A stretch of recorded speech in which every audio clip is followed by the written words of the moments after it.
All right, the time is now 6:01 here in the Belline Administration Center, and we'll call this budget workshop to order. Item 1 calls for the workshop to be called to order. We've just done that. Calls for invocation, which I'll lead us in tonight, as well as our pledge, and we'll read our mission statement. Let's stand for a word of prayer. Lord, we thank you for this opportunity to meet to discuss the district as a whole, Father, and budget specifically. Allow us to have discernment as we are presented with items that will benefit our children and benefit our community as a whole. Let this time be spent wisely, and that we may have a direct outcome that will impact not only the students in our classrooms, but the generations to come. In Jesus' name we pray. Amen. Amen. Join me in the pledge. I pledge allegiance to the flag of the United States of America and to the republic for which it stands, one nation, under God, indivisible, with liberty and justice for all. Texas flag. Honor the Texas flag. I pledge allegiance to thee, Texas, one state, under God, one and indivisible. All right, so I was asked, excuse me, go ahead. DeSoto ISD will prepare each student academically and socially to be a problem solver and productive citizen for the 21st century global society. All right, thank you, Trustee Stripling. I was asked why, board, why we are doing our workshop, why we're recording it, and why we will do that moving forward. Is because we are definitely, the community is called for more transparency. I think we see that across the nation, and we know and understand that. And so this just gives us an opportunity to provide another level of transparency. And so we know historically that budget workshops, I mean, we have 2 people in the audience. That is normally, that's on par, right? This time of year, you always have the candidate that was running that would show up, and generally you might have one additional person. In this case, we have the person who will be seated next, and one other person, right? So, but this will allow us the opportunity to show the community kind of what is discussed during the budget workshop so that everyone is aware and that there's no misinterpretation of information, data, and facts. So with having said that, I'll turn it over to Dr. Harris, who I'm sure is going to turn it over to Ms. LaBorde. Yes, before Mr. LaBorde comes, just as a reminder that, certainly this is probably one of the most important things that we do as we head into next year. And so it is very important that we get all the facts and all the numbers so that we can build a budget that that we can live with, and that in the end that it would be best as far as moving students forward and improving our school district. So that is the purpose of the budget. So I'm going to turn it over to Mr. LaBorde, and he's going to give us the facts and figures moving forward. All right, thank you, Dr. Harris, members of the board. As you know, normally at this time of the year, we'd be having our second budget workshop.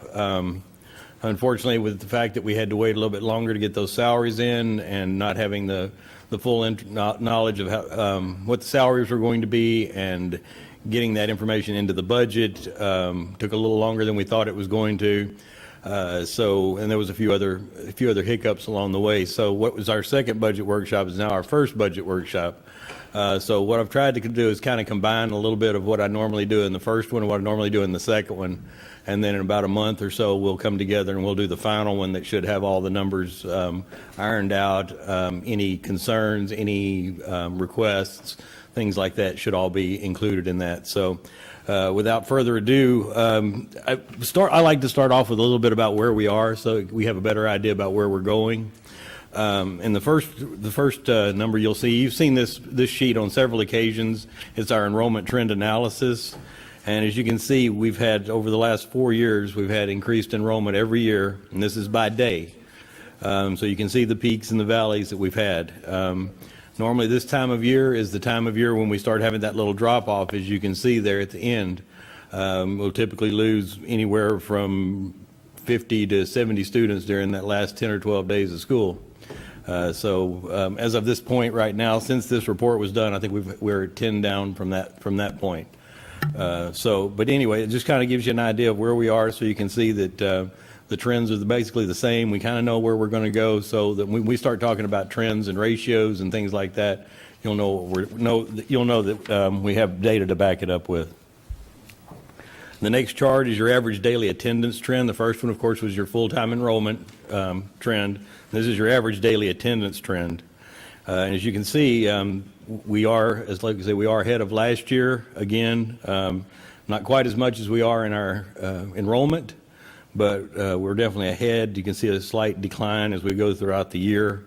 And that's, like I say, that's not unusual with the exception of last year when we had that little bump in the 4 to 6 weeks that went up. Typically, we do kind of drop as the year goes along. So it's fairly consistent with everything with the exception of last year when, like I say, when we did have that little bump. The reason that it doesn't mirror how much we've got is on the next one, you can see your attendance percentage. If you can look through all of these different things, they kind of get all scrambled up. But the red line in the middle is this year's. The orange line on top was last year's, where we had historically high attendance. As you can see, this year is more along the lines of what we've had in the past. As of the end of the fifth 6 weeks, we had a 95.38. And as we've talked about before, every 1% is 900 students. And every 900 students is over $500,000. So that's something we continually keep an eye on, try to watch. There's incentives, there's work being done all the time trying to keep this up. But that's kind of why your average daily attendance is less than what it was last year as far as the trends go, because we have a lower attendance rate this year. So how does that project out? Well, using that data, the next page over, using that data, we do an average daily attendance projection. And every year, every 6 weeks, as you get closer to that last 6 weeks, you get closer on that year-to-date full ratio in the middle there, as you can see, closer to a 1. And at the end of next 6 weeks, it'll be 1s all the way down So as you can see, our year-to-date ADA is 9139, and we'll project that out for the full year to be 9113. Our projections for the budget were 9097, so our variance is a positive 17 students, 16 and a half students. And on down the line, you can see if they're in red, that's the only place that we were actually over in our estimates for this year. So everywhere else, we've got a positive difference, with the exception of our mainstream ADA and then our pregnancy-related ADA, which I think pregnancy-related FTEs being lower than we expected is probably a good thing. So you can see, like I say, everything's positive. Everything's looking good for the end of the year. I don't anticipate any large variances unless something really strange happens the last 6 weeks. It's unusual that would keep us from meeting our budget for this year as far as what our plan was going forward. And that's always a nice thing to have at this time of year. The next one is just a summary of your local maintenance and operations revenue for the current year that we're in right now. As you can see, our revenue from state is $53.5 million. Our local taxes are $22.5 million. Now, that's our local taxes at the compressed rate of $1. And then our local taxes for the 6 cents above that is $1.34 million. And then above that 6 cents, that last 7 cents is almost $2.5 million. So for a total of $79.9 million for this current school year. That's just your taxes and your state funding. That's not your facilities rentals, gate receipts, interest earnings, things like that. That's just the big ones. Your local taxes, delinquent taxes, and your state revenue. So taking the data from that and all years past, we like to try to forecast. So your next page over, we've talked about these over on occasion. I didn't bring each one of them with me separately. I just wanted to bring you the combined numbers. So if you do a ratio analysis, you're just taking a ratio from what we grew last year to what we grew this year, and or the last 3 years to this year, and that's going to be it's projecting out to this year. It'd be 9282 for your enrollment, for your ADA. I'm sorry. You use your trend, which is basically how much you're growing, and continue to add. Oops, sorry about that. That was me. Continue to add to that as you go forward, and that gives us 9486. And then your cohort, of course, is just your whatever, if your second grade that survives to the third grade that survives to the fourth grade, and you carry that over for 3 or 4 years, and then you get your cohort ratios on that. And doing that, our ADA projections for next year were 9284. So as you can see, we have two that were fairly close together, and that's always good if you can get two that are fairly close. We usually will take an average of those three, but because one of them was kind of out of whack this year, For budgeting purposes, and because we know the board likes to budget conservatively, I would have said 9284 or 9282, but for the purpose of this budget, I went with 9248. So right now, that's what we're basing on. TEA is going to be funding us at 9400. TEA is expecting that we might have 9400 next year. So that's what they're funding us on. So we'll wait and see see who's right at the end of the year. My money's on me. And the next page over, I just got this today, as a matter of fact, so I just stuck it in the folder.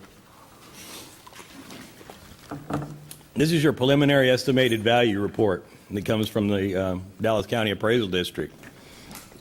And the real number that's important to us is under the jurisdiction total, the second row of jurisdiction totals at the far right, the taxable value, $2,585,164,222. That's 8.5% increase in taxable values over last year. So 8.5% increase in taxable values over last year. Now, this is the preliminary numbers, and typically will be 1 to 1.2% less when it finally comes down to the certified values, but that's still, you're talking about 7.5 to 7.3 probably increase in taxable values, and about 400 parcels. So, and I know, you haven't talked to John Ames, have you? Do you anticipate any more appeals? Oh, there'll be appeals up to Right. end of January. Yeah, I'm just. but thinking, not do big you- ones. So, yeah, and he doesn't anticipate. For some reason, I started getting a lot of paperwork encouraging, like, to appeal. Yeah, I get that every year. Okay. Yeah. All right. Okay. And I hadn't had that before, but I think I've gotten like 3 offers or something. And I There's don't- companies out there that they'll do your appeal for you, and then they'll take a percentage of whatever you save. Okay. Yeah. I just got more than what I would normally see, so. Yeah, I don't anticipate, like I say, historically, we've been for this number here, this was our preliminary value, of course, that we worked with. Historically, we've been between 98.5 and 99% of those values. And the good thing, that's one of the beautiful things about being in a neighborhood community, is you can have 150 people protesting, and you can say they've got 300 protests still out when it comes down to the deadline. And those 300 protests are going to be $200 to $3,000. You know, they're just not a lot when they go to doing the protests. They did a lot of reappraisals this year. They did a lot of site appraisals this year. So we feel like this is a really, really good, solid number that is done. It wasn't a lot of estimates this year. They actually went out and appraised a lot of homes this year. So, Well, okay, so one thing I want to make sure we correct, because you said 2 million. I want to make sure that's a Oh, 2 2 billion. billion, I'm sorry. Right, so when we got the cameras on, let's 1,585,000. make sure that's a billion with a B, not a million with an M. Right. That's the first thing. The second thing, when you start talking about these appeals, well, one, that 8.5% increase is actually, it's awesome, actually. But you know, when you start talking about appeals, you know, what a lot of people don't realize, especially in a community like ours, is this is really a double-edged sword. Because on one end, the higher values, obviously you're paying more in property tax, right? But when you go out and you fight these appeals, and if you have a lot of appeals from this community, and if you should win those appeals and you kind of knock that value down, there are outside entities paying attention to the values of our community. And so it's kind of a double-edged sword. You don't want to pay the exorbitant amount of money in taxes, but yet you really don't want to knock down the value of your community either. And so it's kind of a double-edged sword, but this 8.5% increase is really good. This is our third year in a row for a taxable value increase, so Considering the large substantial. falls during the housing Right. market, this is It took actually us- really good. It took us 3 years to get over what took us 1 year to lose. It took us 3 years to get back just to that even point 2 years Right. ago, 2 years ago. Right. So I just, like I say, I got this today. I was really excited about that, so I thought I would share that with you. And it's got all your other information on there. You can see how many parcels we have. You can see what our exemptions are, things like that. So it's just a good one-page kind of information sheet about everything that's going on as far as your personal property and that sort of thing. So it's just a good one. I just thought I'd add that one in for your information.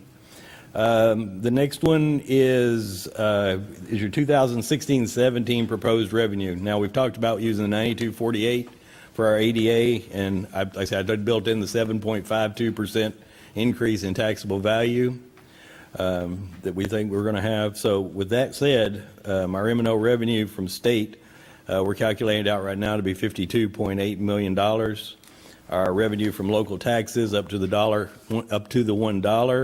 $23,971,000.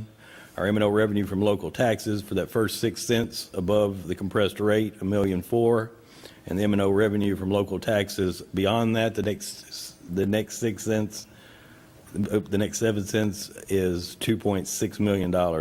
So our total revenue of $80,905,977.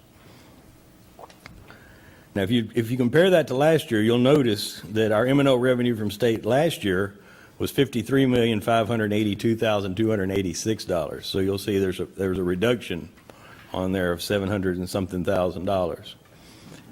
Part of that is, of course, our increase in tax base. So that takes it down a little bit. And then the other part of it was the fact that the state last year increased the TRS percentage that the school has to pay. Well, they gave us a year of hold harmless on that. So this is the year when they took it away. So now they're requiring all the districts in Texas to fund their own. So contrary to what the Supreme Court says, it's still a little bit of pain out there in some of those areas when they add things like that and then take it away from us without any kind of change in the funding formulas. So our total revenue last year was 79.9, which we've talked about. So in the next page, it kind of gives you your changes in your revenue. 993,000 increase for our ADA count from what it was this year to what it's going to be next year. Then the elimination of the TRS hold harmless cost us $1.7 million. Then the change in the state funding, so the total change in state funding was minus 723,000. Our change in taxable value netted us approximately $1.8 million. So our total change in revenue is $1,038,314. Now, if you add back in, like I said, that's just your state funding and your taxes, current and delinquent taxes. So if you add back in all of your other things, you add back in your admissions, your interest earnings, your summer school tuition, your daycare tuition, all of the things that we add back in for other local revenue. Your total local revenue is $28.8 million. Your state revenue, and this includes the TRS on behalf. And if you remember, the TRS on behalf is just a revenue and expenditure that match up. There's no really additional revenue, and there's no real additional expenditures. It's an offset, just so that we can book it for the state, so they know what school got it. Now, federal revenue of $962,165 for a total general operating revenue at this point right now of $86,871,422 for the 2016-17 school year.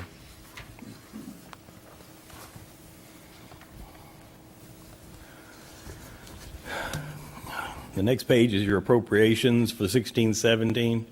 As you can well imagine, the vast majority of your increases are going to be in salary and benefits.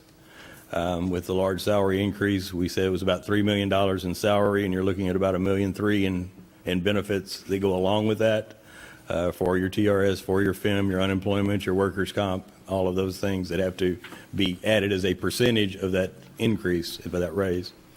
So your salary account for 16-17 is an additional $4,363,833, and the vast majority of that, well, all of that is your salary increase in your positions. 6,200, your contracted services, utilities. We were able to reduce utilities based on the things that we're doing right now, the trends that we're in, the solar energy, all the things we talked about at the last board meeting. We've eliminated a couple of temp positions, one in finance. We've eliminated the TRE consultant, of course, Mr. Walsh, that we had come in, that he got his pound of flesh. So 6,200 overall is reduced $470,298. 6,300, your supplies. This year, we tried to increase all the appropriations, so all departments and all campuses got an increase in appropriations of 5% over last year. So that includes this 5% increase in appropriations, some additional projects, special projects funding that we're going to be having to do, plus some targeted reductions that went into that along with that. So your total increase to your supplies account is $52,943. $6,400, your miscellaneous operating expenses, once again, increased appropriations by 5%. Reduction in election costs. Like I say, last year we had $120,000 in election costs because of having the TRE election, having to cover that all ourselves. So we were able to cut that out for approximately $100,000 out of the elections. So our total was a decrease of $12,988 in the miscellaneous operating cost. There was an increase in the QZAB principal payment this year of $75,000 and a decrease in the interest payments of $1,875. So that increased our QZAB payment $73,125 for this year. And then we did remodel the Kinder wing back there last year, and that came out of the general fund, and we took that out. So our 6,600 is reduced by 340,571. So the total change to the appropriations at this time is $3,666,044 increase.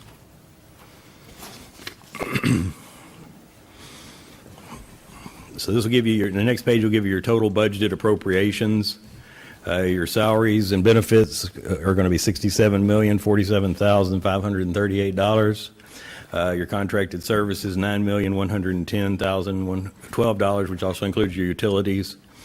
Your supplies and materials, $4,654,944. Operating expenses, $2,144,040. Debt service, $541,250. Your capital outlay, $1,637,635. That includes your library books. This year, we are going to have to start purchasing buses from Dallas County because of the age of our buses. We just don't have any choice anymore, and they can't afford to buy them for us like they were doing, so we're going to have to get back into buying the buses. So what we're going to do is to make this more palatable instead of doing it all at once is I'm going to try to spread it out over the next 5 years. They'll buy them all up front and finance them for 5 years, and we'll go ahead and pay them back. So it's like $485,000 a year. So that also comes out of your capital. We will own those buses? Yes.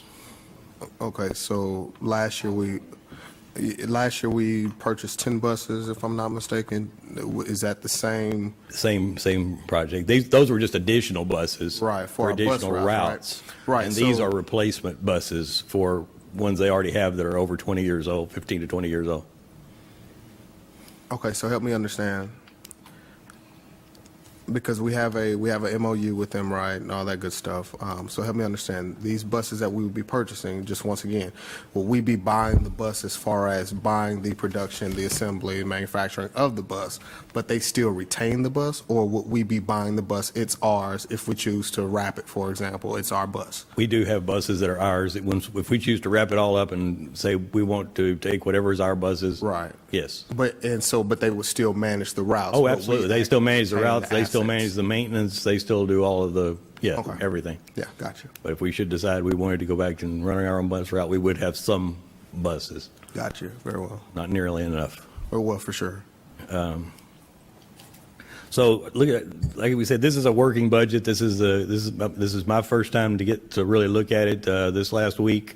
So what we're looking at a working budget right now, and our revenue, as we said, $86.8 million, appropriations $85.5 million, and that would be a potential change of fund balance of a positive $1.4 million. So that would take us from where we are planning now, what, 14.7 to 15 million at the end of this year, hopefully, if all goes well. That would take us up close to the 16 to 16.5, 17 million dollar mark, which would get us within that, within probably 500,000 of our optimum fund balance. Say that again and then slow down. Okay. If things work out this year the way we're planning on, we're looking at between 14.5 and 15 million dollars for an end of this year fund balance. If we add the 1.4 million to it at the end of this next year, that will bring us into the neighborhood of $16 million. If we get to $16 million, that will bring us within 700,000 of our optimum fund balance of 20% of our expenditures that we've been working towards for the last 4 years. It wasn't for me, I Mr. LaBorde. understand. It was for the community. So I just think it was very important that they understand, especially where we've come from. So it's important. So we can't do anything without money, regardless of what some may think. We can't get anything done without money. I don't care what it is. That's salaries, programs. We can't do it without money. And so it's very important that people understand where we've come from and where we are today. So thank you. And I do have a chart on that too. I'll get to that one in a few minutes. Now, like I say, this is the working budget. We do have things that are out there in the clouds that are waiting on funding. They're waiting on decisions to be made. Some of those types of things. For example, things I didn't put in this budget. I didn't put the house school fence project in this budget for $650,000 plus. We'd had a request for awnings at the elementary campuses from the portables to the building, which hopefully the new elementary will make that a moot point, but it was in a request as $400,000. We did have some recommendations when we had our insurance audit come in. They do an audit every year. The insurance company will come in. They'll walk your buildings. They'll get on the roofs. They'll check all your HVAC units. They'll check your water pressure. They'll check your sprinkler systems, things like that. And we have to make a good faith effort each year and we have up until now, to recognize those things that they request and start at least have a schedule for when we're going to do it so that we can maintain the low rates that we've had over the past few years. Some of the things that they recommended last year was roofing. East needs a new roof, and several other campuses, North Side and the Meadows, need some extensive roof work done on them. We're looking at high side, $1.5 million. Low side, probably $1.2 million to get all that roofing done. The east alone is going to be $750,000 to $800,000 to get the roof done on that building. The electrical scan of the roofs, we're going to take care of that. So that was $8,600, but we're going to go ahead and have that done out of this year's budget, what we had left over. And an upgrade to the fire protection at East Middle School again, and the Meadows. The Meadows, of course, doesn't have any fire protection. And East Middle School has a low pressure fire protection, and that's about $70,000. The additional parking behind the Beltline Conference Center is $230,000. The Tech Center Aerospace Lab was $275,000. A testing center at the high school, $250,000. And then, as always, on the maximum side, the service incentives of $1.5 million. So there are some other things out there, and hopefully that when I really do get to go through this budget with a fine-tooth comb, I'll find some places where we can maybe slide some of these things in and not affect this bottom line number that I've brought to you. But I'll be going through it. Like I say, I'll be going through it line item by line item and making sure that everything's in there and everything makes sense. We found a few things today, a few things positive for the budget, and a few things that we had missed. So we'll find some more as we go through. So we'll continue that process for the next couple of weeks. The next is just some charts for the visual learners out there. We have your 2000. This is just a chart showing your percentages on your salary and benefits and contracted services, your object accounts. So as you can see, last year or this year, the current year that we're in, we had 77% of our budget was in salaries and benefits, and this next year is going to be 78.9%, which is logical considering what we did on that. We reduced our contracted services from 11.7 to 10.6. We decreased our supplies and materials from 5.6 to 5.4. We decreased our miscellaneous operating miscellaneous operating costs from 2.6 to 2.5. Our debt service increased from 0.5 to 0.63, 0.57 to 0.63. And our capital outlay went from 2.42 to 1.92%. So as you can see, the largest, of course, the only increase in there, with the exception of the 0.07% increase in the debt service, was in our salaries. The next one is the same information, only it's broken down by the functions, which is, the board approves the budget by function. So this is breaking down by function. As you can see, the largest increase, once again, is going to be in your instruction area, which is the majority of that is going to be in the salaries part of it. You can see where your reductions are in red and your increases are in black. Like I say, these are still in the working phases. Some of these changed as of 3 hours ago when I was going back through it and finding things. Like I say, some of these changed that as recently as 2 or 3 hours ago. So they'll continue to change, but I don't expect them to change in a material manner unless we just miss something. For example, somehow everything got pushed into one budget code in one of the budgets earlier, so we showed a large increase in one area, so we had to go in and redo that budget. So, like I say, things like that happen where things get rolled up. So I don't expect a major change in any of these, but there will be changes up and down as we go through. So most of these we've talked about. The next page kind of Mr. goes. Board, if you don't mind, Sure. before we flip over to the next page, Function 41, can you speak to who that entails, what that entails? Function 41? Yes, sir. Function 41 is basically all of the district leadership. That would be your superintendent, myself, purchasing.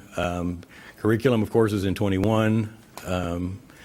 It would be the legal services, it would be the board, it would be the elections, it would be the audit, it would be any of the travel that is associated with those. So basically your district leadership that doesn't include curriculum. Okay, and so just for clarification, and we know this, right, that the board, you said the board doesn't, we don't receive a check. No. So we're still volunteers, but budgeted for conferences and things like that. So we get that. Conferences, travel, Yeah. things like that, yes. But I just want to point out that we did, for some say we're top heavy, that we spend all our money at district leadership in this function in particular. Here it is in black and white where we have a reduction from last year to this year. So just Right, a point of inference, 447,000. right? And like I say, on the next page, I kind of gave you some just real broad strokes of why some of those changed, why they went up, why they went down. Like I say, very, very broad strokes. As you can see on 41, which is on your next page over, of course, you had your salary increases that went along there. We reduced the legal fees. Hopefully, they'll stay down. We're hopeful that those legal fees will stay down where we put them for the budget this year. Of course, like we said, we reduced the election costs by over $100,000. Reduced temp services and reduced miscellaneous operating costs, which includes your travel, your meals, your anything like that, your memberships. All of those are miscellaneous operating costs, and that's where you find your reduction, your $447,000. And like I say, you can go through the other ones. Like I say, I won't go through each one of these with you unless you have a specific question. But if you have a specific question, I'll be glad to try to answer that at this time on any of those that are.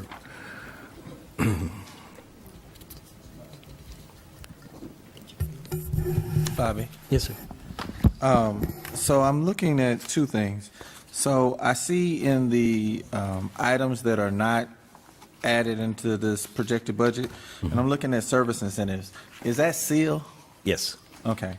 And so if we go back to the major changes in appropriation by function, which I think where you just left us, I see that in function 35 that we had a elimination of the service incentive. That was just because that's our food service program, Okay. and we won't be doing the service incentive on the food service program. It was like $3,000 last year. Well, it says 8. Oh, I mean $8,000 last year. I'm Okay. sorry. Yeah, $8,000. Okay. That's why it just reduced. It just eliminated that because of the fact that we won't be doing the service incentives with the food service. And part of that is because we have a private. Yes, sir. The Okay. food service management company will be. Got it. Mr. Laborde? Yes, ma'am. On your major appropriations thing, number 61, you have reduction in Eagles at sewer costs. How are we doing that? We just over budgeted last year. Okay, That's basically what it boils down to. We over budgeted, so we got it back down to the program's not changing, the cost isn't changing. It's just it was over budgeted. okay. We're still going to make it available for Oh, parents? absolutely, yes. Okay, There's no changes in any of the services provided. It was just an over budgeted account. okay. And do we have on that same topic, do we have a timeline for that grant? I know we submitted After school care, yeah. I'm sorry. 21st century. 21st century After grant. school. Yeah, do we have a timetable on when we'll have an answer back on that? I don't know. Okay. I heard June, so we should be looking for it to come down the pipe. Okay. That Mr. would make a significant difference to the budget as well. Significant. Mr. Laborde, is that from over budgeting the same thing for function 31? Is that the same? Yes, sir, that's exactly the same thing. Okay. It was an over budget and a reallocation. Okay, and the reason I'm asking these questions, especially for those areas that we over budgeted, I just think that even if you just kind of highlight it very quickly, I Right. think it's important to do that, because when you see the reduction Right, in those areas, right. while You think, while why we did you had- cut cost in this? Right, and so Right, we have right. to, and Absolutely again, right. from a financial transparency perspective, we just want to make sure that everyone knows that, this is still very important to us, but that this was an over budget from last year. Right. And, 12 this is not that we've Right. cut 5 counselors. and, Right. you know, Right. You are absolutely right. Function 12, media services, libraries, was that 31, counseling, guidance and counseling, and 61, community services. Three were over budgeted last year. I have a question. I'm back to the Eagles at Soars. I'm concerned that we're reducing the funding when we don't have a guaranteed additional monies to pay for it, because I know that as it is now, the program, I mean, it's a great program, and a lot of parents really appreciate the service that the district provides in that sense. I would hate to see us just arbitrarily say we're going to take this money out when I know that if you go and talk to any of the people who are running the programs, they would love more funds to do more things in aftercare. It was all salaries. It was Okay. all that, the entire over budget was salaries. So it's It was not just budget, necessarily it was, taking it was money double, out. but it was It's just basically money double that budgeted. they didn't use- It was that wasn't budgeted in used. compensatory education, it was budgeted in regular education. Mm-hmm. We only used one of those accounts, we only used the compensatory education account for that, so it was all, the entire over budget was in salaries. Each individual school, it was doubled, basically is what happened. It wasn't supplies, it wasn't anything like that, it wasn't travel, it wasn't anything. It was strictly salaries were double budgeted. Okay. And are you saying that they weren't used because they couldn't use it, or was it just? It just was not necessary. It was, we had all of the funds we needed in the compensatory education, and it just gotten double budgeted. So anyway. What happens on those kind of things sometimes is if it goes through the salary system, it'll get budgeted through the salary system, and then when one of the departments sees that it also shows up under theirs, for example, the compensatory education, they'll go in and budget it again Okay. in theirs, and then when the people get paid, they only get paid out of one account. So in essence, basically what happened was it got budgeted through the HR system and it got budgeted through compensatory education. Okay, so it just got budgeted in two separate places, but it doesn't mean that you're cutting the funding there per se? Ma'am. Okay, thank you. You're welcome. Any other questions on that? That's the budget workshop, so y'all jump in. Yeah, absolutely. Yeah, well, then that kind of brings me to another question, though. If we had, I know you said it was budgeted twice, but oftentimes there's like a waiting list for these programs, and there are people who are desperately trying to get in. If we can serve more children by allocating a little bit more, why again are we gonna, is there any way we can move some of these funds around so we can serve a broader array of our students? Like I said, I have no idea. I mean, I'll be more than happy to put those numbers in. If somebody puts the personnel unit in there, I'll put the numbers in the budget. I would like to, because. I just had 2 budgets for every one person that was working there last year. Because I know there's always a waiting list at every campus. I mean, we're all us parents sit by our computer trying to get in this program. So if there's a way to serve more children, I would love for us to be able to do it. So I would certainly like to see Dr. Harris, you more heard that? information. And I was going to say, There's a reason how we got to that point, but I'll is it based on criteria that the kids were able to participate or were not able? I think because we're just doing it at the elementary level, correct now? It was based on what we requested the board to pay for. So originally, when we were going to try to do the entire program in the way that it was done, when we had those 21st century funds, it was $1 million program. Yeah. And then the board came back and said, no, we're not going to do that, but we will pay for the elementary program. And so what we had, though, is we continued to try to run the program in the way that it was run at elementary. And so Ms. Moncrief is absolutely right. It's always been a waiting list for the program, even when 21st century was paying for it. And so what we did is we asked for $80,000 or whatever it was, and then we say to the campuses, each one of you all divided by 7. This is how much money you all have to allow for students to participate in the program. And so then what happens is that they've got to then divvy those out by grade level too, so that it's fair. At one point, we did just like first come, first serve. So the first parents that can sign up and sign their people up, then that's who gets the slots. But absolutely, there's always a waiting list. There's, unless you're going to pay for every single kid, you're always going to have one. So, again, is there another criteria? Like, is there an income component or any? Okay. And so what you guys might do is give us some historical data. I know you don't have it right now, but as far as how many students are on the waiting list, and then attach a dollar amount to it so that we can see what that would look like. Sure, and I will tell you, it shouldn't be that many, because what we did this year at many campuses is that once I heard that they had a waiting list, I kind of just told people take them. And so, some of it, I don't know what it's going to look like at the end of, the payroll part of it. And yeah, I did that. Right, yeah. No, if you could do that, because and I think that what you just shared expresses the sentiment that the board has, is that we want to make sure that every child is taken care of to the best that we can provide for. And so if you can do that and let us know, I'm sure there will be some implications on staffing as far as how many personnel, and that's where the bulk of the cost is going to be, right? So just absolutely. And it won't be an issue anymore, right? Absolutely. But even at that point, right, the 21st century grant is at a 10-year grant. How long was it? 5. It was 5 years. So to that point, and the board has been extremely conservative, I know, since I've been on the board at least.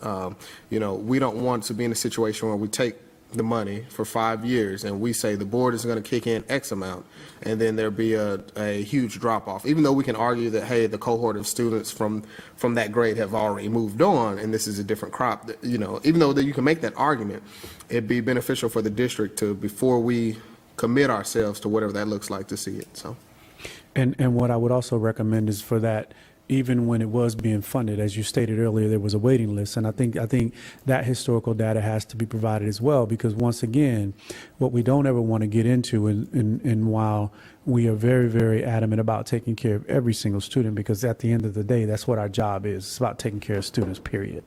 But we also have, as Mr. Laborde stated earlier, this is one of the most important aspects of this position, which is this budget. And so we have to be very prudent about the way we go about this budget and the way we do our programs. And so at some point, I do know, I think, and I could be wrong, I think we even run into possibly a space issue when the 21st century had it, or am I incorrect in that? I don't Because think, I don't remember any issues with that, but It's a space issue, but you can run into still the idea of the teacher-student ratio after school. Right. You still So I- run into that same. I you call it still space. got to have bodies that are willing to be there, which sometimes is the problem, is Right. having the bodies willing to be there Okay. and do that. And so, but at the end of the day, Right. I want to make sure that we, while we are taking care of our students, to the best of our ability, that we're also being financially prudent going forward. So, And we didn't go out and make an announcement. It was I want to clarify that. And so and I don't even know that it happened at every campus, but I know for a fact it happened at the pre-K campus, for example. When a parent contacted our offices to say, we tried to sign up, whatever, then we went ahead and made accommodations for those people. We might be talking about 10 kids at the most, and so we didn't go put something out and say, oh, we're taking every single kid that wants to come. But if a parent said to us, we really are in dire need and we cannot make it if we don't have this after school program, we tried to accommodate those people. right, and we certainly understand that. So, okay, Okay. absolutely. Thank you. Moving on, Mr. Stripling, the next page is your fund balance trend analysis. So as you can see, the blue line is it was the pretty line, then it was the ugly line, and now it's coming back to the pretty line again. We had that big drop off there. You can see from 2007 to 2012, and then we started making our comeback. Like I say, is hopefully that next year we'll see that gray line and that blue line merge together up there at the top. Where the minimum fund balance, we've surpassed that 15%, and we're heading towards the 20%. So we're very excited about that, and I just wanted to put that in there because it's good news that we are moving back towards that. So with that being said, that is where I'm at on this budget at this time. Like I say, it is a working budget. We'll be working very hard the next couple of weeks to really put it all together, make sure everybody has got the money where they want it. Like I say, I don't think the overall numbers are going to change a lot, but it may change. It may change from one function to another. It may change from one object to another. But as far as the overall numbers, I don't expect a huge variance unless we find something that we absolutely just missed and missed funding for this year.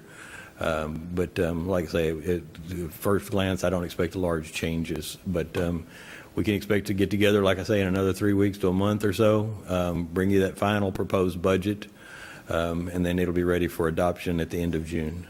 Yeah. Thank you, Mr. LaBorde. Board, this is obviously our first run through, but this is our opportunity to speak on things that we need clarification on, or things we'd like to see the district do moving forward. And so thank you so much for this, Mr. LaBorde. Definitely some good news as it relates to the funding, even though we had some bad news over the weekend from our state Supreme Court, Right.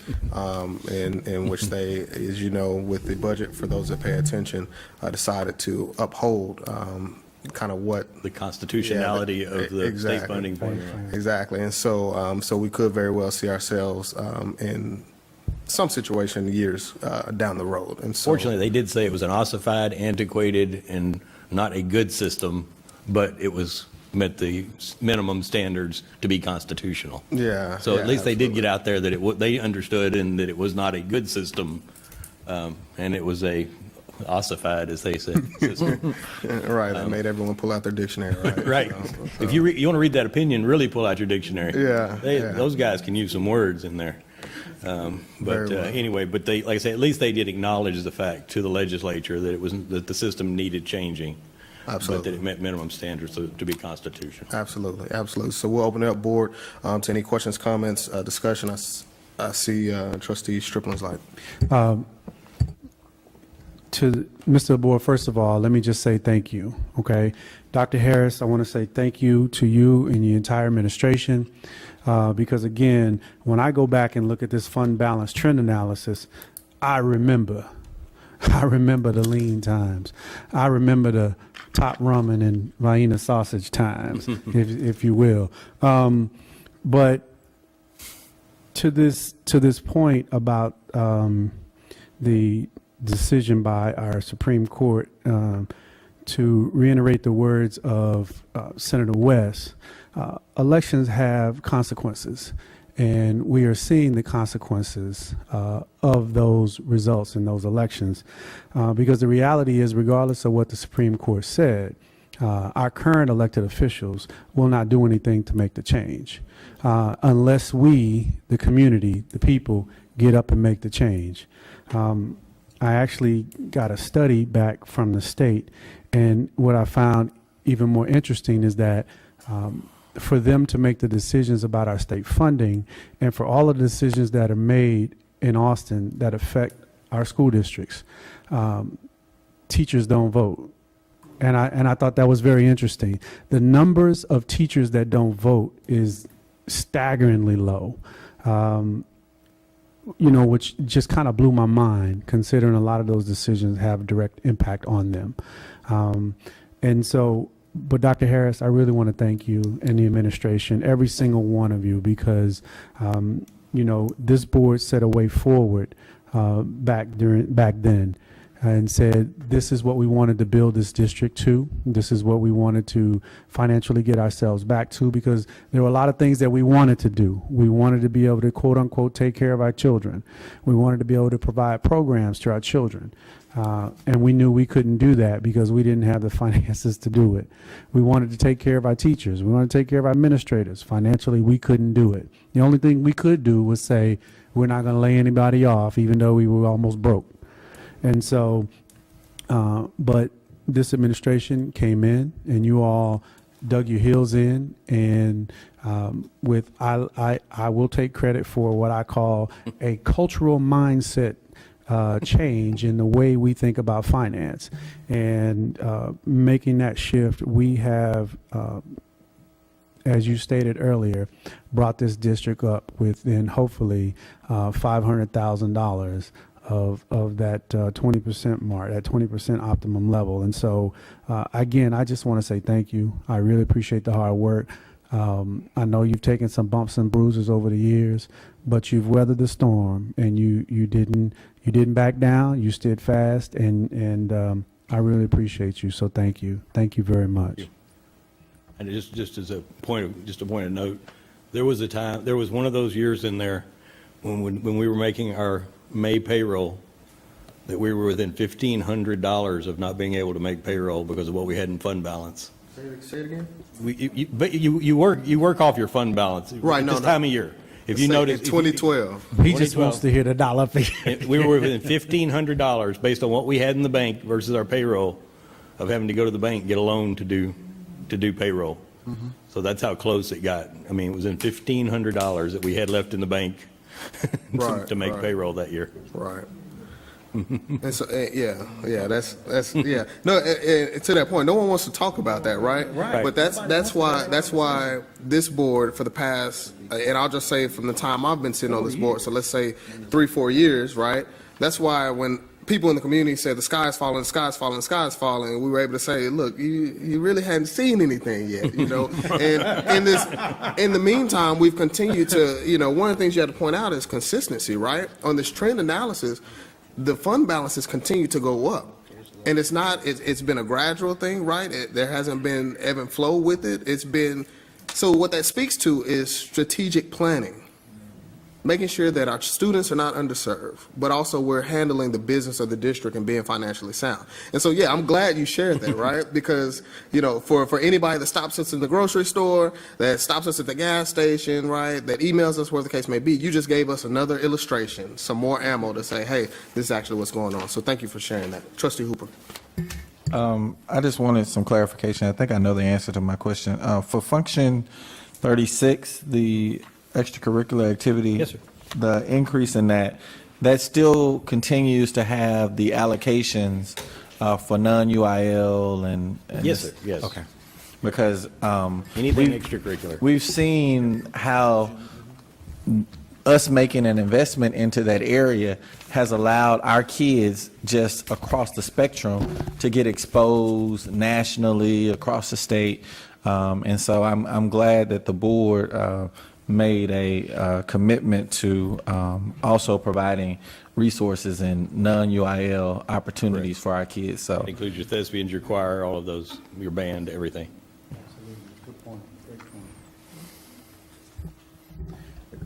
Trustee Strickland. Mr. LaBorde, can you let's talk about ADA for a second. Okay.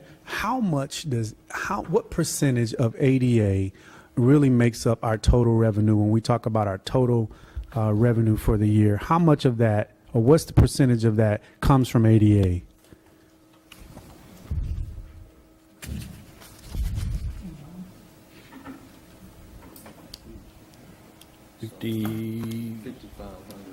$5,100 per student, right? That's about $5,500 per weighted average daily attendance.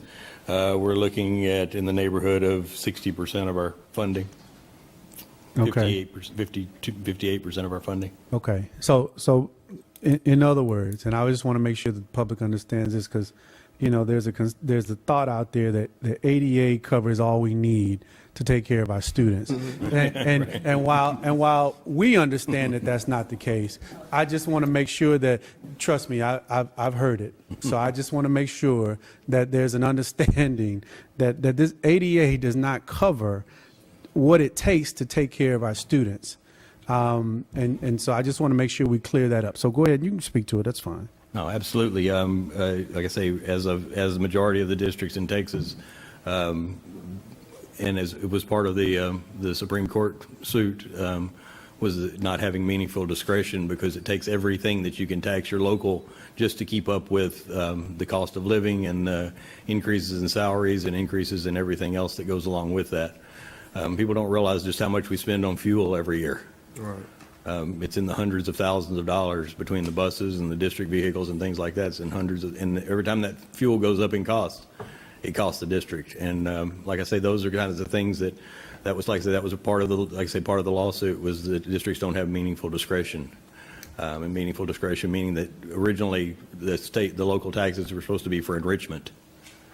And now it's just doing just general maintenance and operations is taking your local taxes as well. Yeah.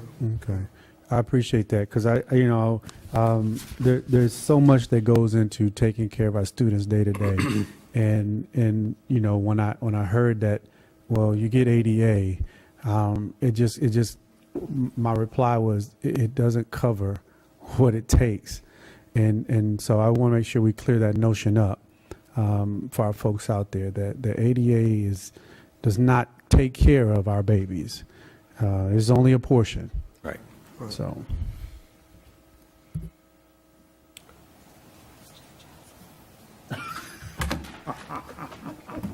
All right, so here's a couple, go ahead. And I know we're working on the budget, so one of the areas that we'll focus on the budget is we do have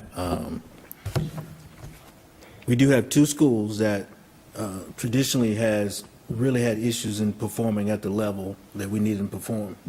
So one of the things strategically we're going to do is we are going to, I'm going to say severely, or strategically reduce the student-teacher ratio on those two campuses. So when you do see that some increase to a certain campus, so we are going to do it strategically to try and make sure that happens. So I wanted to say that as well, because that's going to be important for us, because we know that's where we're having the issue. The other thing I wanted to announce that we did get notification of the pre-K funding, and I'll be going in tomorrow and accepting that pre-K funding. So that's going to be additional money as far as for the district as well. You hadn't gotten that yet. I didn't get that. No. Right, so I just received it. Yeah, I just received it, so once I did see that. I did see that it was posted, but. Right. So once I go in and accept it, so we'll have that additional funding as well. And so that's going to be helpful. But the budget is being built to address areas that we strategically need to address, specifically when it comes to certain campuses. So we just need to make that. We need to make that change. We need to bite that bullet and make it happen. And we certainly are using best practices and tailoring our budget around our campus and district improvement plans. Right. That's the only way to make it work and to be strategic as that is. Like I say, I'll certainly, I know you may not have got all your questions in tonight, but like I say, as always, I'm available anytime for any other questions that come up, anything you may think of, anything you may hear out there.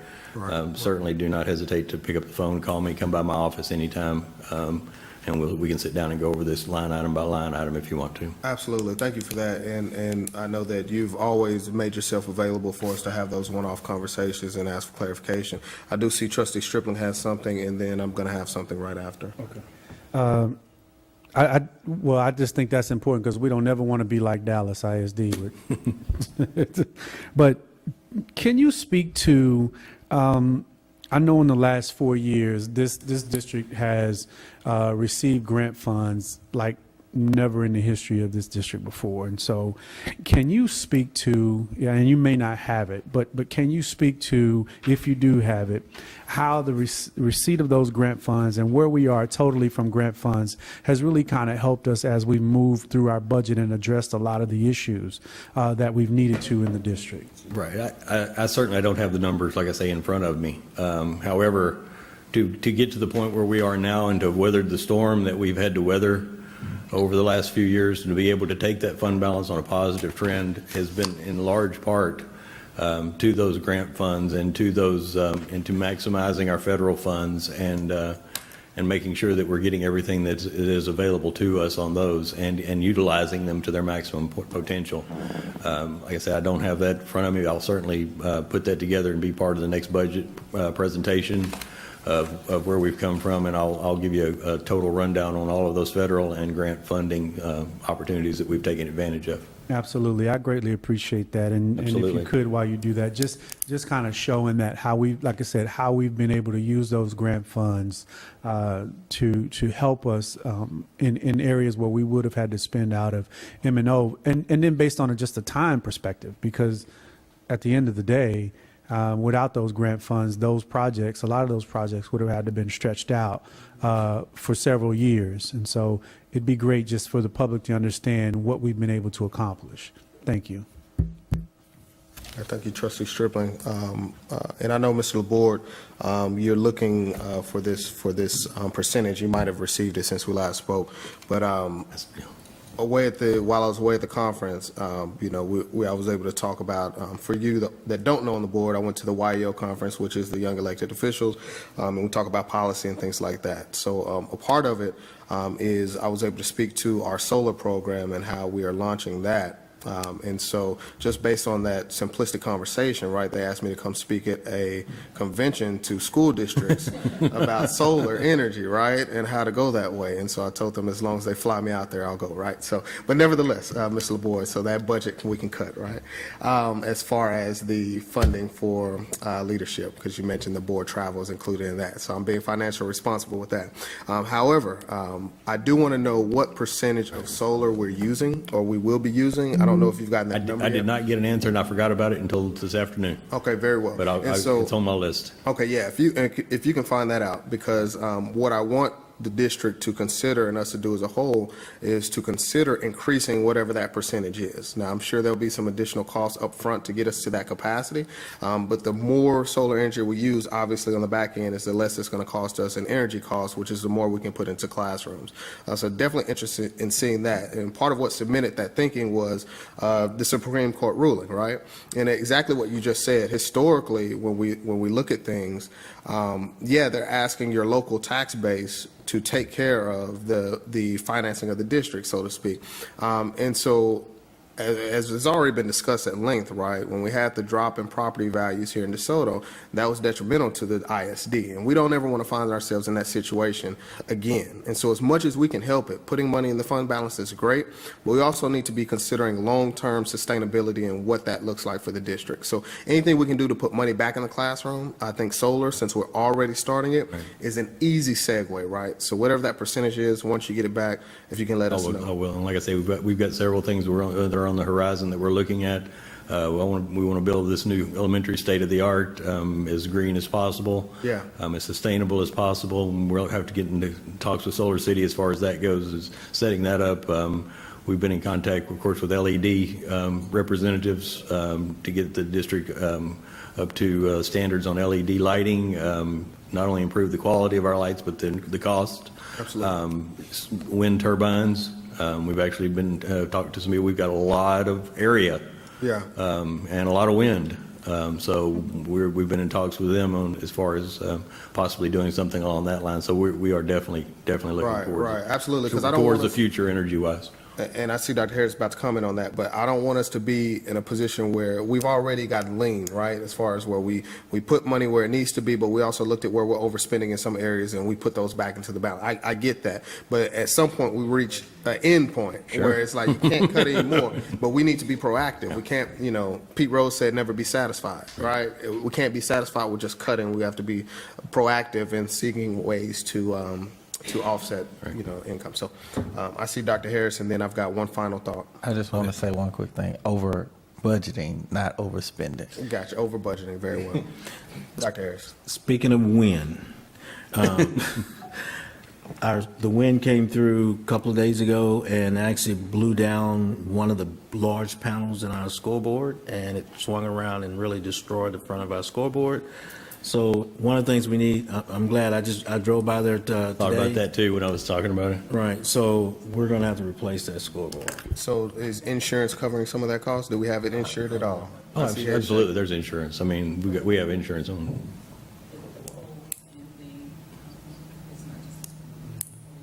But our insurance is for our facilities. Gotcha. So whatever that insurance cost is, right, even if we go above and beyond, we can't be short-sighted in this, and that's why I was asking, is let's build something or put something in there that can last us for a while. We hold graduation there.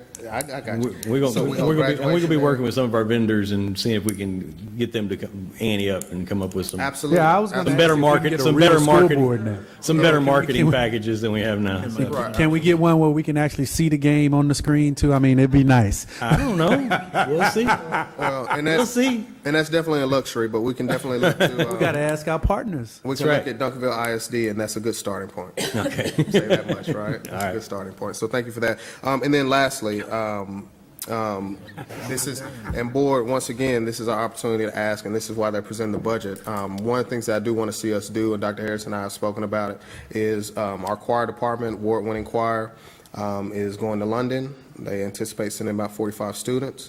They'll sing 4 times while overseas.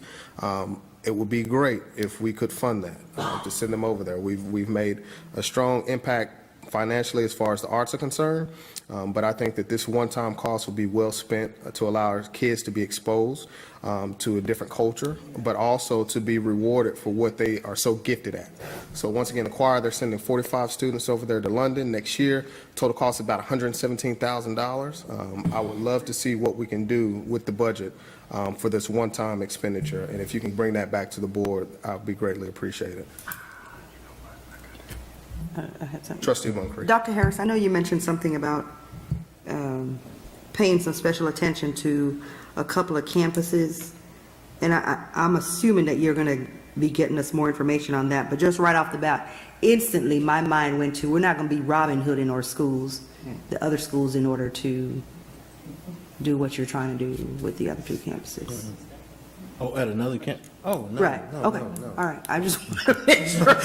I want all of them balled up to the same. That was my level across the suggestion, board. but it didn't go. Okay, thank you. No, I'm just thinking that they might have an additional FTE to reduce class size. That's what it sounds like to me. Mr. LaBorde, you had mentioned, we had spoken earlier about the possibility of having to or needing to purchase additional activity buses like we did before. Can you speak to that, and do you have an idea about that right now, or is that still preliminary thoughts? Right, it's still in the, we from the fact that how much we've used these buses that we have, and the amount of money that we've been able to keep out of the Dallas County Schools' pockets, I definitely think that it's financially plausible to do that. The problem is the fact that when we were talking about that, I wasn't considering having to buy other buses from Dallas County Schools for the next 3 or 4 to 5 years. Okay. So that's kind of where that $485,000 that was going to be in there for possibly purchasing a couple of more activity buses is now going towards purchasing buses for Dallas County schools. So it's something we'll certainly look at as we go forward, but I just didn't put it in this budget for that very reason. Okay, and so I guess going forward, then one of the things, and this is not necessarily for you, is just for Dr. Harris. I guess just going forward, making sure that they are better scheduling the buses out there, because I know that there's been kind of some tug of war about who can get buses and when they can get buses. And at some point, I think I mentioned this before, the athletic department kind of felt like those buses were solely for them, and that was definitely not the case. That was not the intent, and so I just want to make sure that is clear to our athletic department, to Dr. Harris, that those buses were for the district use, for all of our programs, not just for the athletic department. But Mr. Sherman, President Sherman, did bring up a great point about our choral department, which is, and I don't know if possibly getting some sort of vehicle for them.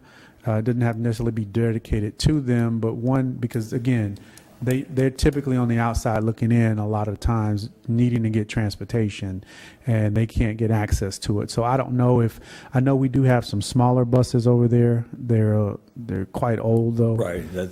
I know those buses have Very broken old. down several times. They're very old. But but one of the things that I looked at, and I think you and I had talked about this the year prior to us talking about the buses, was the, I don't know what you call it. It's like a passenger bus, but you don't need an actual CDL in order to drive. Right. And so maybe we can look at trading in those, 1967, yellow buses and get a couple of those luxury type buses in here, vehicles in here. Well, they call them luxury, but I mean, we know they're not I know what luxury. you're talking about, yeah. But, We probably get $150 a piece for those other buses. right, well, well, look, Scrap iron, might get 500. but I mean, and they cost us more than that when they break down. But I know. I guess if we can look at that, maybe, Okay. even though we have to purchase the buses, I think replacing those would help out greatly, because those buses do kind of sit. It's a last unused. resort, right. Right, and so if we can get some smaller ones in here that can actually be used, I think that would help out a lot without actually having to purchase full buses.